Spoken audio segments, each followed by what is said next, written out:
Monsieur le ministre, Monsieur les ministres, chers collègues, Monsieur le ministre,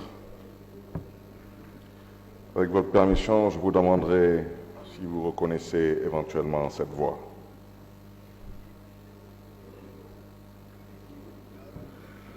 Très clair sur la question et ne laisse place à aucune interprétation. L'article 27 de la Constitution dit « Le président de la République est élu pour un mandat de 5 ans renouvelable une fois. Nul ne peut exercer plus de 2 mandats consécutifs. » Je vais répéter la phrase. Nul ne peut exercer plus de 2 mandats consécutifs. Je vais répéter la phrase une 3e fois.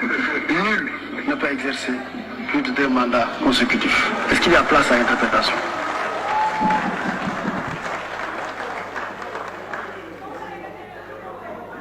Monsieur le ministre, vous voulez arrêter le chronomètre pour qu'on puisse un peu être sérieux, franchement.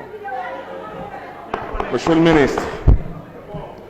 le ministre, est-ce que vous pouvez dire à l'Assemblée nationale, parce que moi ce que j'ai dit, je maintiens mes propos et j'ai parlé dans un contexte de référendum qui malheureusement était une escroquerie intellectuelle.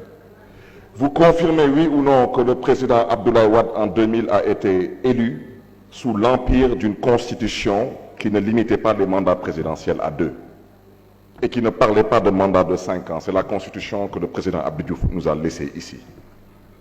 Donc, vous comprendrez aisément que quand le président Abdoulaye Wade a fait voter une nouvelle constitution, vous allez tout de même convenir avec moi qu'effectivement la loi n'est pas rétroactive. Donc le président Abdoulaye Wade, et je pense que dans cette salle, personne n'a combattu le président Abdoulaye Wade plus que moi. Mais vous reconnaîtrez tout de même que si la loi n'est pas rétroactive, effectivement, le président Abdoulaye Wade, ce 3e mandat, c'était considéré comme un 2e mandat de par la Constitution qu'il avait fait voter quand il est arrivé au pouvoir. Mais est-ce que vous pouvez confirmer devant cette Assemblée nationale que le président Macky Sall a été élu sous l'empire d'une constitution que nous a laissé le président Abdoulaye Wade, qui limitait déjà les mandats présidentiels à 2 mandats de 5 ans, oui ou non? Donc, qu'est-ce qui a changé entre la constitution que le président Abdoulaye Wade nous a laissée ici et la constitution que le président Macky Sall a votée quand il est arrivé sous la limitation des mandats? Rien n'a changé. Et on parle français. Monsieur le ministre, par devoir de respect à l'intelligence des Sénégalais, dites-nous c'est quoi votre point de vue sur le 3e mandat que cherche à briguer M. Macky Sall. Parce qu'il a bel et bien été élu sur le régime d'une constitution qui limitait déjà les mandats à 2 et 2 mandats de 5 ans. Donc rien n'a changé. Monsieur le ministre, je ne vais pas trop abuser du temps.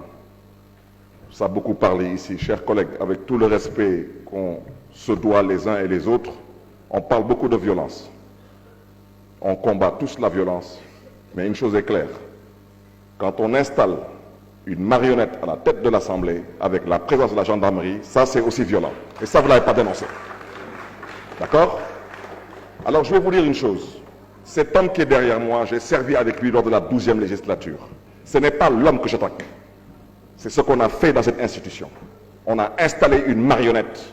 Ça aurait pu être n'importe qui d'entre vous, j'aurais dit, ou n'importe qui d'entre vous, j'aurais dit c'est une marionnette si les 165 députés n'ont pas eu le droit de pouvoir voter légalement et normalement. C'était de la violence physique, psychologique et morale. Maintenant, on peut se mettre à parler. Ne vous inquiétez pas, il reste 14 mois. Si vous pensez que des centaines de millions vont disparaître de chez vous et vous n'aurez pas de compte à rendre aux gens, mais je vous dis une chose, vous mettez le doigt dans l'œil. Monsieur le ministre, je terminerai par vous dire une chose de ce pupitre. Je pense que vous savez que veut dire un déni de justice. Je pense que vous le savez. Rendez justice à François Mancabou. Rendez justice à Fulbert Sambou. Si vous pensez qu'ils sont morts en vain, vous vous trompez lourdement. Pendant que vous êtes au pouvoir, mettez de l'ordre dans ces assassinats. Ils ont été assassinés. Et vous le savez très bien. Je ne terminerai pas sans saluer le colonel Bokandé, directeur de l'administration pénitentiaire, parce que chaque fois qu'un tolard rencontre un tolard, il le salue. Et Guy-Marie Sagna sait très bien que l'administration pénitentiaire, malheureusement, sont les premiers tolards, parce qu'on passe tout notre temps à partager nos journées et nos heures perdues avec eux. Je vous La remercie. parole est à notre collègue Cheikh Seck, Pape Djibril Fall, le suivant.